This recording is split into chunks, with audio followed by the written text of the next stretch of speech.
जरा सोचिए, क्या हो अगर एआई सिर्फ ये न बताए कि क्या होगा, बल्कि ये भी समझाए कि क्यों होगा। आज हम बात करने वाले हैं विज्ञान की एक ऐसी ही क्रांति के बारे में, एक ऐसी क्रांति जो मशीनों को क्यों पूछना सिखा रही है। तो चलिए शुरू करते हैं ये दिलचस्प सफर। ये बात तो हम सब ने सुनी है ना? Correlation isn't causation. मतलब दो चीजों का एक साथ होना ये साबित नहीं करता कि एक की वजह से दूसरी हो रही है। पर कभी सोचा है कि ये सुनने में जितना आसान लगता है उतना है नहीं। कमाल की बात तो ये है कि दशकों तक बड़े बड़े वैज्ञानिक भी इस एक सवाल से जूझते रहे कि भाई अगर ये कारण नहीं है तो फिर कारण असल में है क्या। और इस उलझन की जड़, जैसा कि महान विचारक जूलिया पर्ल बताते हैं, बड़ी दिलचस्प है। असल में दिक्कत ये थी कि गणित की भाषा में क्यों के लिए कोई शब्द ही नहीं था।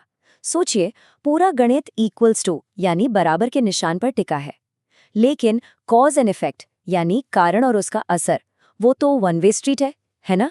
बारिश होती है तो जमीन गीली होती है, लेकिन जमीन गीली होने से बारिश तो नहीं होती। अब ये बात सुनने में बहुत सीधी सादी लगती है, पर इसी एक चीज ने साइंस को सालों तक उलझाए रख। तो इस बड़ी गुत्थी को सुलझाने के लिए पर्ल ने एक कमाल का फ्रेमवर्क दिया, जिसे वो कहते हैं द लैडर ऑफ कॉजेशन, यानी कारण की सीढ़ी। इसमें सोचने के 3 लेवल हैं और आज की हमारी पूरी बातचीत इसी सीढ़ी पर चढ़ते हुए होगी। तो चलिए चढ़ते हैं इस सीढ़ी का पहला पायदान, रंग 1, सीइंग पैटर्न्स, यानी पैटर्न्स को देखना। तो ये पहला पायदान है एसोसिएशन, यानी जुड़ाव।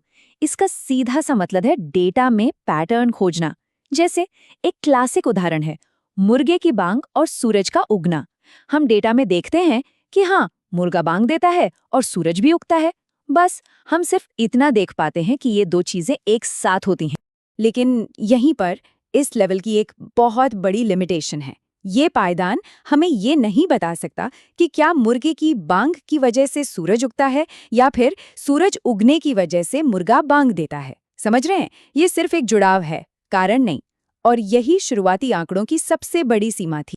चलिए अब आते हैं सीढ़ी के दूसरे पायदान पर। और ये सिर्फ अगला कदम नहीं है, बल्कि सोचने के तरीके में एक बहुत बहुत बड़ी छलांग है। यहाँ पे हम सिर्फ दुनिया को देख नहीं रहे हैं, हम उसमें दखल दे रहे हैं, उसे बदल रहे हैं। ये पैसिव ऑब्जर्वेशन से एक्टिव एक्शन की तरफ जाना है।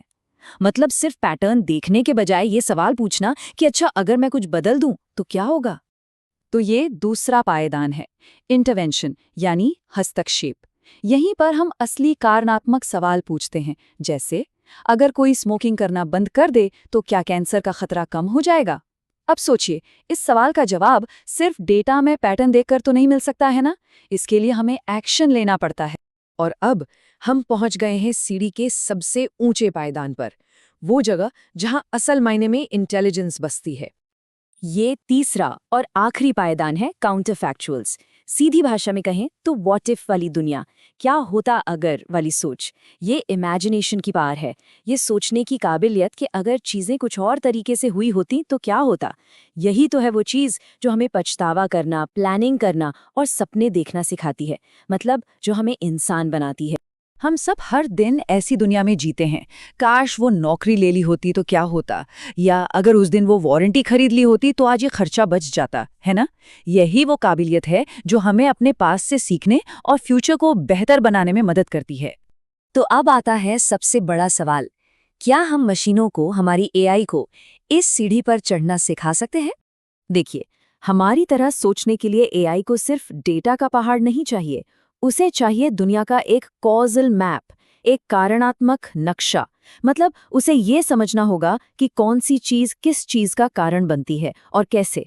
और ये टेबल हमें दिखाती है कि आज की एआई असल में है कहाँ। जब GPT-4o जैसे पावरफुल मॉडल्स को कॉजल रीजनिंग वाले सवाल दिए जाते हैं तो वो अक्सर लड़खड़ा जाते हैं, लेकिन जैसे ही उन्हें एक कॉजल फ्रेमवर्क दिया जाता है, उनकी परफॉर्मेंस जमीन से आसमान पर पहुंच जाती है। इसका क्या मतलब है? इसका मतलब ये है कि वो सीख सकते हैं, बस उन्हें सिखाने का सही तरीका चाहिए। और ये नंबर तो और भी ज्यादा चौंकाने वाला है। जब एआई इन टास्क में गलती करती है तो 86% मामलों में वजह गलत इन्फॉर्मेशन नहीं होती, वजह होती है उनकी सोचने की प्रोसेस में ही गड़बड़ी। सीधी सी बात है, वो क्यों वाला लॉजिक सही से लगा ही नहीं पा रहे। तो आखिर में सवाल यही बचता है, पिछले 50 सालों से हम ऐसी एआई बना रहे हैं जो प्रिडिक्ट कर सकती है, जो भविष्यवाणी कर सकती है। पर क्या अब हम एक ऐसी एआई के लिए तैयार हैं जो सिर्फ प्रिडिक्ट न करे, बल्कि समझे, इमेजिन करे और समझा सके कि क्यों? यही इस कॉज़म रेवोल्यूशन का असली वादा